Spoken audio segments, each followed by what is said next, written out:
اللهم صل على محمد وعلى آل محمد كما صليت على إبراهيم وعلى آل إبراهيم إنك حميد مجيد. اللهم بارك على محمد وعلى آل محمد كما باركت على إبراهيم وعلى آل إبراهيم إنك حميد مجيد.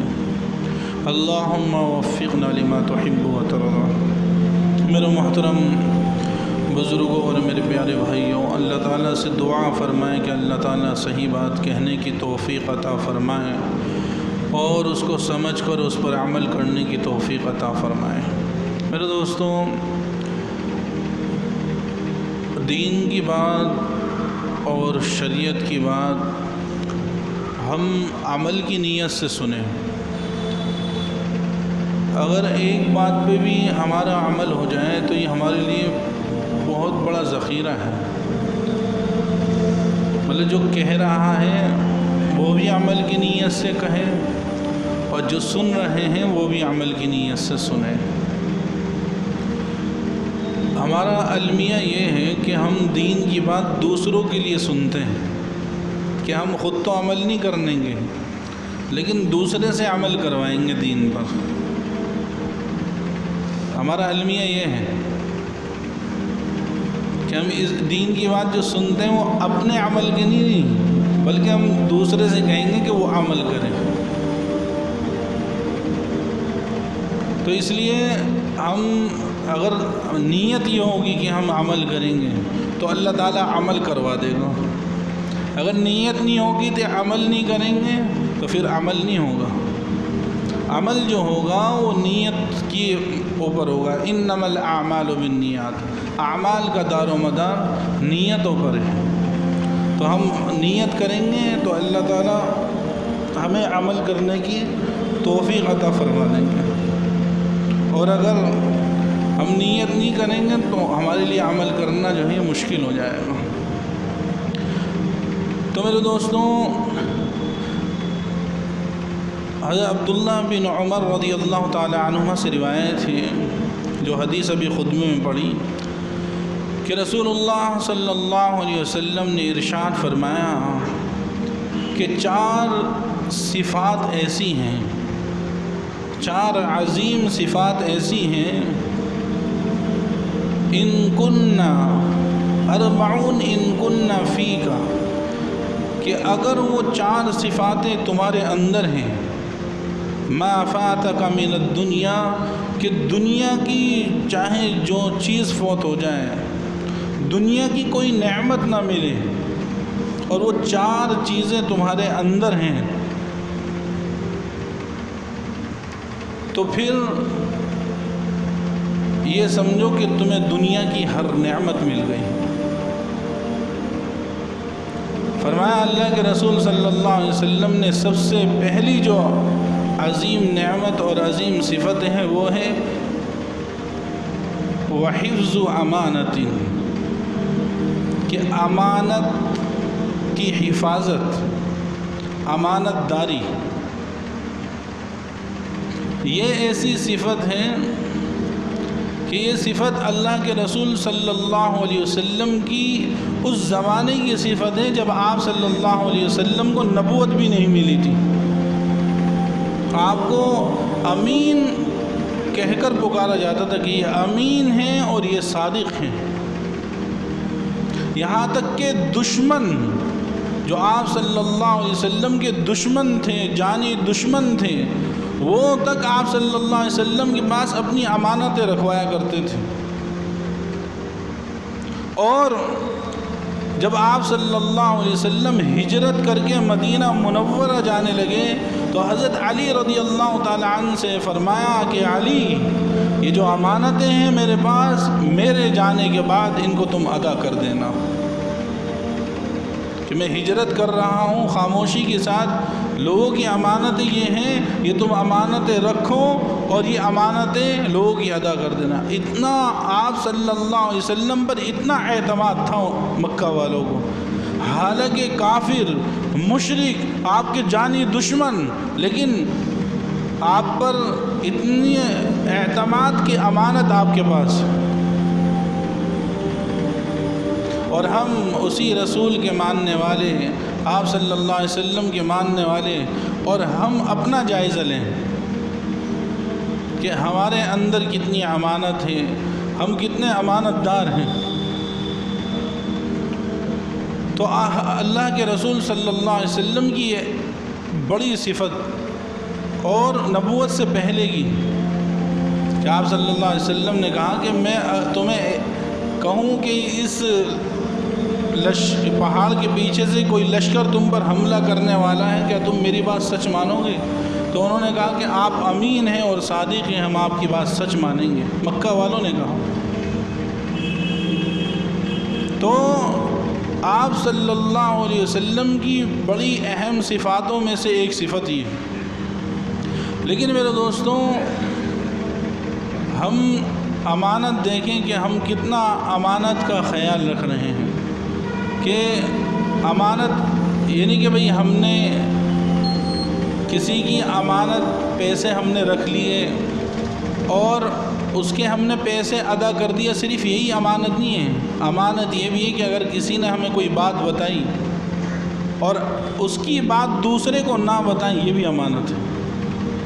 جو بات کسی نے اگر کسی نے کوئی آپ کو بات کہہ رہا ہے اور وہ ادھر ادھر دیکھ رہا ہے تو وہ بات بھی امانت ہے، یعنی کہ وہ دوسرے کو نہیں بتانا چاہتا۔ اسی طرح مشورہ اگر آپ سے کوئی لے رہا ہے تو وہ مشورہ بھی امانت ہے کہ مشورہ دوسرے کے سامنے، اگر کسی نے مشورہ آپ سے لیا ہے تو وہ مشورہ دوسرے کے سامنے نہ جائے۔ اللہ تعالیٰ نے فرمایا ان اللہ یأمرکم ان تؤدوا الامانۃ الی اہلها، کہ امانتیں اللہ تعالیٰ تم کو حکم دیتا ہے کہ امانتیں امانت والوں تک پہنچاؤ، کہ امانتوں کو ادا کرو، کہ امانت اگر ہمارے پاس رکھی ہوئی ہے تو ہم بالکل اس میں خیانت نہ کریں، نہ مال میں خیانت، نہ بات میں خیانت۔ کہ مسلمان تو یہ ہیں کہ جو آپ صلی اللہ علیہ وسلم کی عظیم صفاتوں میں سے ایک صفت ہے کہ اس صفت کو اپنانے والا ہے۔ تو ایک تو یہ ہو گیا وصدق امانت وحفظ امانت، اور دوسرا وصدق حدیث، کہ بات کی سچائی، سچ بولنا۔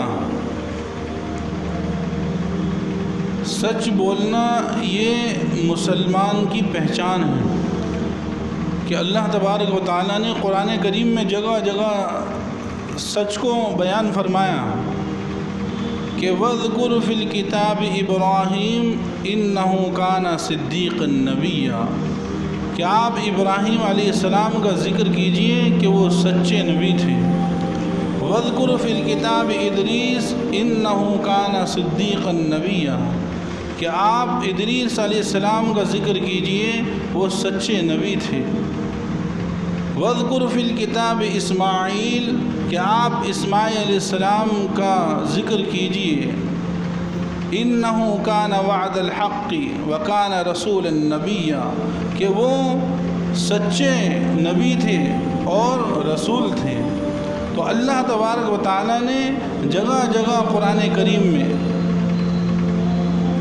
حضرت موسیٰ علیہ السلام نے کہا اللہ تعالیٰ سے کہ اللہ فَأَرْسِلْهُ مَعِيَّ رِدْ أَن يُصَدِّقَنِي کہ انی اخاف ان یکذبون، کہ اللہ میرے ساتھ ہارون کو بھیج دیجیے، میرے بھائی کو، کہ وہ بڑا فصیح زبان والا ہے اور اچھی زبان کا مالک ہے، اور وہ میرا ساتھ دے گا، اور مجھے ڈر ہے کہ وہ مجھے جھٹلائیں گے۔ یعنی کہ فرعون، یہ قبطی قوم جو فرعون کی قوم تھی، کہ وہ مجھے جھٹلائیں گے، یعنی کہ جھوٹا ہونا یہ فرعون کی صفت ہے اور فرعون کے ماننے والوں کی صفت ہے۔ جو جھوٹا ہے وہ فرعونی ہے، قرآن کی آیت کے مطابق وہ فرعون کے عمل پر عمل کر رہا ہے، کہ اللہ تعالیٰ نے فرمایا کہ انہوں نے کیا کیا، انہوں نے کفر کیا، وَكَذَّبُوا بِآيَاتِنَا، اور ہماری آیتوں کی تکذیب کی، ہماری آیتوں کو جھٹلایا، ہم فیہا خالدون اولئک اصحاب النار ہم فیہا خالدون، یہ جہنمی ہیں اور اس میں ہمیشہ ہمیشہ رہیں گے۔ تو جھوٹے کے بارے میں فرمایا کہ جھوٹا آدمی ایسا کہ وہ جو کافر، جو مشرک جو پہلے گزر گئے، کہ وہ ان لوگوں کی صفت اختیار کر رہا ہے۔ حضرت عبداللہ بن عمر رضی اللہ تعالی عنہ سے روایت ہے کہ رسول اللہ صلی اللہ علیہ وسلم نے فرمایا کہ ان الصدق یہدی الی البر، کہ یقیناً سچ جو ہے نیکی کی ہدایت دیتا ہے، سچ نیکی کی طرف لے کر جاتا ہے۔ وَإِنَّ الْبِرَّ يَهْدِي إِلَى الْجَنَّةِ، اور نیکی جنت کی طرف لے کر جاتی ہے، کہ سچ نیکی کی طرف لے کے جاتا ہے اور نیکی جنت کی طرف لے کر جاتی ہے۔ وَإِنَّ الرَّجُلَ لَيَصْدَقُ، آپ صلی اللہ علیہ وسلم نے فرمایا کہ آدمی سچ بولتا ہے، سچ بولتا ہے، حَتَّى يَكْتُبَ عِنْدَ اللَّهِ صِدِّيقًا، یہاں تک کہ وہ اللہ کے ہاں سچا لکھا جاتا ہے۔ وَإِنَّ الْكَذِبَ يَهْدِي إِلَى الْفُجُورِ، کہ جھوٹ وہ برائی کی دعوت دیتا ہے، برائی کی طرف لے کے جاتا ہے۔ وَإِنَّ الْفُجُورَ يَهْدِي إِلَى الْجَهَنَّمِ، اور برائی جہنم میں لے کے جاتی ہے۔ اب پھر آپ صلی اللہ علیہ وسلم نے فرمایا وَإِنَّ الرَّجُلَ لَيَكْذِبُ عِنْدَ اللَّهِ كَذَّابًا، کہ آدمی جھوٹ بولتا ہے، جھوٹ بولتا ہے، یہاں تک کہ وہ اللہ کے نزدیک جھوٹا لکھا جاتا ہے۔ تو میرے دوستوں، ہم اپنا جائزہ لیں، ہم نہ محاسبہ کریں کہ ہم سچوں میں اللہ کے ہاں لکھے جا رہے ہیں یا ہم جھوٹوں میں لکھا۔ جھوٹ بولنا کوئی بڑی بات نہیں سمجھی جاتی آج کل، بھئی وہ جھوٹ بول دیا، بات بات میں جھوٹ، حالانکہ جھوٹے آدمی پر اعتماد نہیں رہتا۔ ایک مرتبہ اس کا جھوٹ پکڑا جائے تو پھر اس کا اعتماد نہیں رہتا، بھروسہ نہیں ہوتا پھر اس پر، کہ جھوٹے آدمی سے اعتماد ختم ہو جاتا ہے، جھوٹا آدمی کمزور ہوتا ہے، جھوٹا آدمی ذلیل ہوتا ہے، جھوٹے آدمی پر بھروسہ نہیں کیا جاتا، سچے آدمی پر بھروسہ کیا جاتا ہے۔ سچ انسان کو مضبوطی دیتا ہے، سچ انسان کو قوت دیتا ہے، سچے انسان پر اعتماد ہوتا ہے، سچے انسان پر بھروسہ ہوتا ہے۔ کہ آپ صلی اللہ علیہ وسلم نے فرمایا کہ دو آدمی خرید و فروخت کرتے ہیں، اپنا سودا بیچتے ہیں اور خریدتے ہیں، کہ وہ دونوں سچ بولتے ہیں اپنے سودے کے اندر۔ وہ اپنے پہلے زمانے کے اندر سونا چاندی یہ پیسہ ہوا کرتا تھا، تو اپنے سونے چاندی کے اندر بولتا ہے کہ یہ صحیح ہے، کھوٹے نہیں ہیں، اور وہ اپنی تجارت کے اندر، اپنے سامان بیچنے کے اندر، وہ جو بیچتا ہے مشتری، جو بیچنے والا ہے، اور مشتری جو خریدنے والا ہے، بائع جو بیچنے والا ہے، وہ آپس میں سچ بولتے ہیں، سچ بولتے ہیں، تو اللہ تعالیٰ ان کی تجارت میں برکت ڈال دیتا ہے۔ تو تجارت کے اندر برکت ڈالنے کا ایک نسخہ ہے سچ۔ آدمی کو ظاہری طور پر لگتا ہے کہ میرا مال نہیں بک رہا، میں نے عیب بیان کر دیا، تو حالانکہ یہ کپڑا، یہ سامان، یہ تجارت کا سامان، یہ عیب ہے اس کے اندر، لیکن اس عیب کو آپ نے مشتری کے سامنے بیان کر دیا، خریدنے والے کے سامنے، تو وہ کیا ہے، اس کے بعد وہ کہے گا کہ واقعی میں اس میں عیب ہے، تو وہ خریدے گا نہیں، وہ دوسرے دیکھے گا۔ لیکن یہ آپ کی سچائی اور یہ آپ کی امانت داری دنیا کے اندر تو آپ کو کامیاب کرے گی، آخرت میں بھی کامیاب کرے گی۔ وہ کہے گا، یہ دنیا کے اندر فائدہ، وہ کہے گا جا کر کہ وہ تاجر بڑا سچا تاجر ہے، بڑا امانت دار ہے، اپنے سامان کا عیب بتاتا ہے۔ اور اگر آپ نے عیب دار چیز کوئی بیچ دی تو وہ جائے گا اور لے جا کر دیکھے گا تو سارا مال اندر سے خراب ہے، تو آپ پر سے اعتماد ختم، آپ پر سے بھروسہ ختم کہ بھائی اس نے تو مجھے عیب والی چیز دے دی، عیب والی چیز اس نے مجھے دے دی۔ وہ 10 جگہ اس بات کو بتائے گا کہ اس کی دکان پہ مت جانا، وہ تو بڑا ہی دیوس آدمی ہے اور بڑا ہی جھوٹا آدمی ہے کہ اس نے جو ہے عیب نہیں بتایا۔ یہ دنیا کے نقصانات ہیں، اور جو آخرت کے نقصانات ہیں وَإِنَّ الْكَذِبَ يَهْدِي إِلَى الْفُجُورِ وَإِنَّ الْفُجُورَ يَهْدِي إِلَى الْجَهَنَّمِ، کہ آدمی جھوٹ بولنے کی وجہ سے جہنم میں چلے جاتا ہے۔ تو اس لیے سچے آدمی کو بلندی ملتی ہے، وہ ترقی کرتا ہے اور اللہ تعالیٰ اس کو بلندی عطا فرماتے ہیں۔ تو ہم بات کو نقل کرنے میں بھی احتیاط کریں۔ یہ صرف یہی نہیں کہ ہم زبان سے سچ بولیں، کسی دوسرے کی بات کو نقل کرنے میں بھی احتیاط کریں۔ حضرت جنید بغدادی رحمۃ اللہ علیہ، حضرت خطیب بغدادی رحمۃ اللہ علیہ ایک محدث ہیں، انہوں نے ایک کتاب لکھی ہے الکفایہ، اس میں انہوں نے محدثین کا ذکر فرمایا ہے۔ تو ایک محدث کا انہوں نے ذکر کیا کہ ایک اتنی احتیاط، مطلب دوسرے کی بات نقل کرنے میں کتنی احتیاط۔ ہم تو احتیاط نہیں کرتے، اٹھایا یوں ہی نقل کر دی اور بات کچھ سے کچھ بن جاتی ہے، پھر جا کر وہ بولا تھا ہاں وہ بن جاتی ہے نا، مطلب بات جو ہے وہ پازیٹیو کے بجائے نیگیٹیو بن جاتی ہے جا کر نقل کرتے کرتے کرتے۔ نقل کرنے میں بات کو احتیاط کریں کہ ہم اچھی طرح اس بات کو حفظ کر لیں، اس بات کو یاد رکھیں کہ بتایا تھا کسی طریقے سے اور سمجھ لیا اس کو کسی اور طریقے سے۔ تو اس لیے اگر ہم نے سمجھا غلط ہے، ہم نے صحیح نہیں سنا، ہم نے اس بات کو صحیح یاد نہیں کیا، تو پھر اس کو آگے نقل نہیں کرنا چاہیے۔ تو وہ اتنی احتیاط کرتے تھے، اتنی احتیاط کہ وہ اپنے استاد کے درس میں، دیکھو جب حدیث بیان کرتے ہیں تو حدیث بیان کرتے ہیں حدثنا فلان، کہ میں نے فلاں سے حدیث روایت کی، حدثنا فلان وقال حدثنا فلان، اس طرح جو ہے حدیث کو روایت کیا جاتا ہے کہ میں نے فلاں سے حدیث کو روایت کیا۔ تو وہ جب جا رہے تھے تو اپنے استاد کے درس میں وہ تھوڑی تاخیر سے پہنچے، تو جب وہ پہنچے تو وہ یہ نکل کے کرتے تھے ثنا قال۔ تو ان سے کسی نے پوچھا کہ حضرت لوگ تو حدثنا بیان کرتے ہیں، آپ اس حدیث کو ثنا کہہ کر کیوں بیان کرتے ہیں؟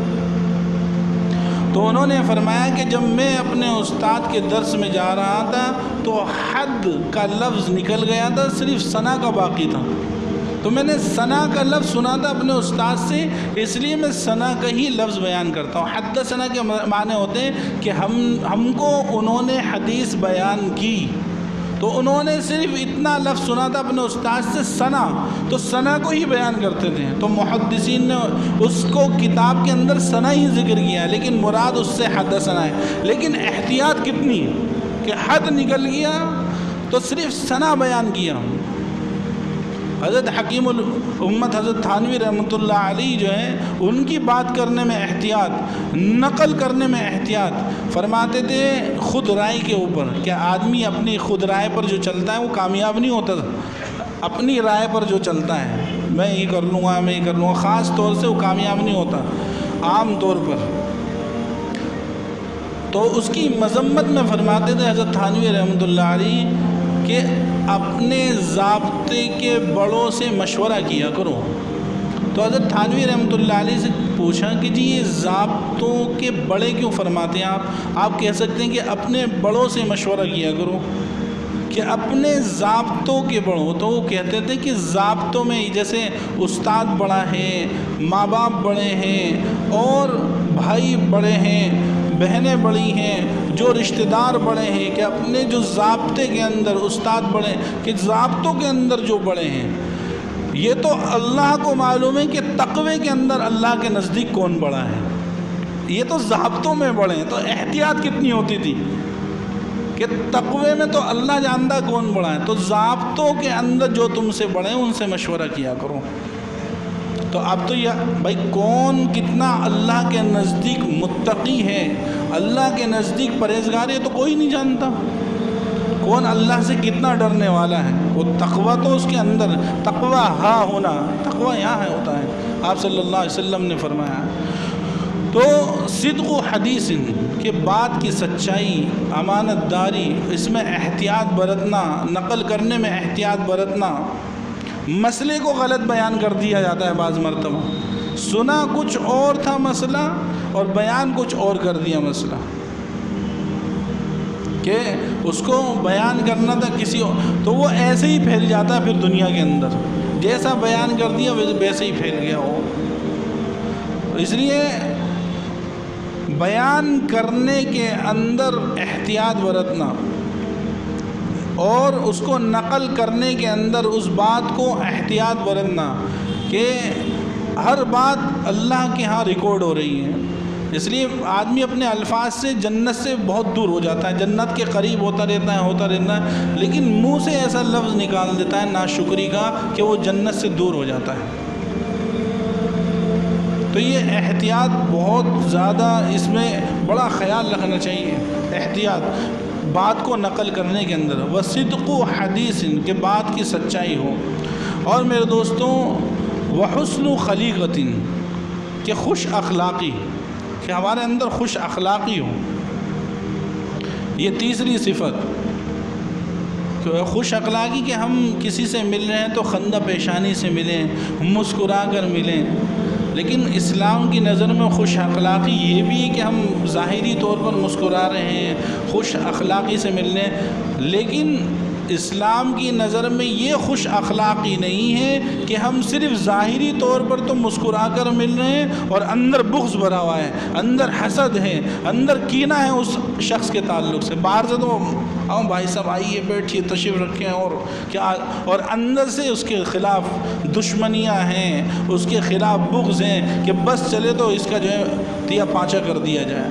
تو یہ ہمارے ہاں یہ جو ہے ہمارے اخلاق ہیں یہ. تو خوش اخلاقی کیا ہے؟ خوش اخلاقی آپ صلی اللہ علیہ وسلم ملتے تھے مسکرا کے ملتے تھے، کہ جس سے ملتے مسکرا کے. تو یہ خوش اخلاقی اسلام کے اندر ہے. مغرب کے اندر آپ خوش اخلاقی دیکھیں گے، آپ جائیں گے یوروپ وغیرہ میں تو آپ کسی دکان پر جائیں گے تو بڑی اس سے ملیں گے وہ آپ سے کہ آئیے بیٹھیے، آپ کے لیے ساری چیزیں، چائے پانی جو بھی کافی وغیرہ وہ آپ کے سامنے پیش کریں گے. خوش اخلاقی سے پیش آئیں گے تاکہ یہ ہمارا سامان خرید لیں، چاہے ہماری چیز یہ خرید لیں. کہ سر کوئی بات نہیں، اگر آپ کو پسند نہیں آئی آپ کو دوسری دکھائیں. وہ سر کہہ کر جو ہے نا وہ اپنے سامان جو ہے وہ بیچنے میں بڑی آسانیاں ان کے لیے ہو جاتی ہیں. تو یہ خوش اخلاقی اسلام کے اندر خوش اخلاقی یہ کہ اندر سے بھی ہم خوش ہوں اور ظاہری طور پر بھی ہم ہماری خوش اخلاقی ہوں.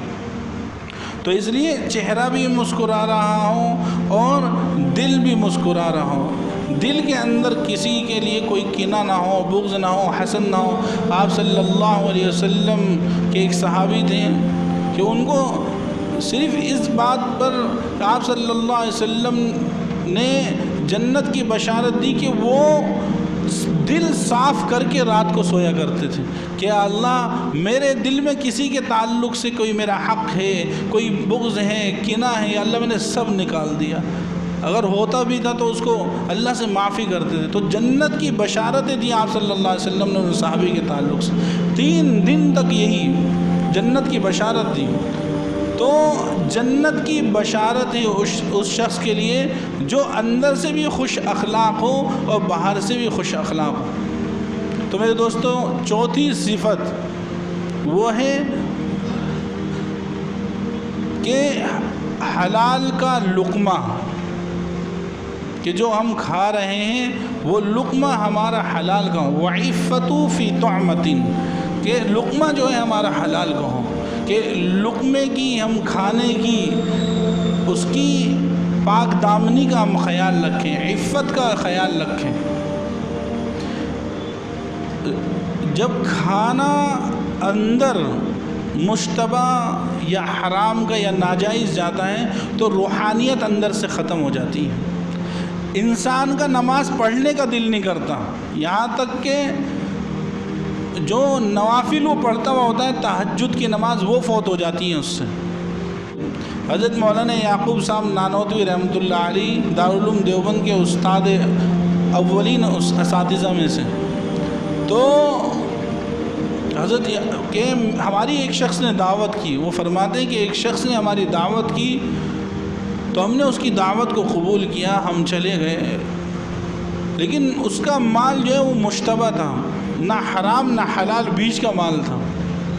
ہم نے اس کے ہاں کھانا کھا لیا تو کئی دنوں تک یہ حال رہی، دل کی کیفیت رہی کہ اب یہ گناہ کر لیا جائے، اب یہ گناہ کر لیا جائے، مطلب دل کی یہ کیفیت رہی. اتنے بڑے عالم دین بتا رہے کہ ایسی کیفیت. اور دارالعلوم کے اساتذہ ایک گھسیار تھے، ایک گھاس کاٹنے والا ایک شخص تھا، تو اس کی دعوت کا انتظار کیا کرتے تھے دارالعلوم کے اساتذہ کہ وہ سال میں 1 یا 2 مرتبہ اس طرح وہ دعوت کرتا تھا، تو وہ گھاس کاٹ کاٹ کے 2 پیسے بچایا کرتا تھا. تو حضرت نانوتوی رحمۃ اللہ علیہ فرماتے ہیں، حضرت مولانا قاسم نانوتوی رحمۃ اللہ علیہ، کہ ہم اس کی دعوت کا انتظار کرتے تھے کہ جب وہ دعوت کرتا تھا اور ہم اس کا کھانا کھاتے تھے تو مہینوں تک اس کی نورانیت ہمارے سینوں میں رہتی تھی، اس کے کھانے کے اندر اتنی نورانیت ہوتی تھی. حجاج ابن یوسف کے زمانے میں 2 عالم تھے، وہ جس کے لیے بد دعا کرتے تھے وہ گورنر ہلاک ہو جاتا تھا، یا وہاں سے نکل جاتا تھا یا ہلاک ہو جاتا تھا. تو حجاج ابن یوسف نے پورے شہر کی دعوت کی، تو ان 2 عالموں کو بھی بلایا، ان کو بھی کھلایا. کہنے لگا کہ اب ان 2 عالموں کی بد دعا میرے خلاف قبول نہیں ہوگی کیونکہ میں نے ان کو حرام کا کھلا دیا. سچ ایسی چیز ہے کہ دعا بھی قبول ہونا شروع ہوتی ہیں. پھر تو بد دعا کرتے تھے، پھر بد دعا قبول نہیں. اور حجاج ابن یوسف کا ایسا اتنا بڑا ظالم اور سفاک شخص کہ اس کا یقین اتنا کہ اگر میں نے ان کو جو ہے حرام کا کھلا دیا ان کی دعا قبول نہیں ہوگی. تو اس لیے کھانے کے اندر ایک ہوتا ہے کھانا آدمی حرام کے پیسوں سے کھاتا ہے، ایک ہوتا ہے حلال کے پیسوں سے حرام کا لیتا ہے. بہت سی جگہوں پر ایسی چیزیں بنتی ہیں جس میں جو ہے سور کا گوشت، کتے کا گوشت اور پتہ نہیں کس کس چیزوں کا گوشت جو ہے ان میں ڈالتے ہیں تاکہ اس کے اندر لذت ہو. یہ جو میک ڈونلڈس ہیں اس کو لندن کے اندر پکڑا تھا انسانوں کے گوشت کے ساتھ.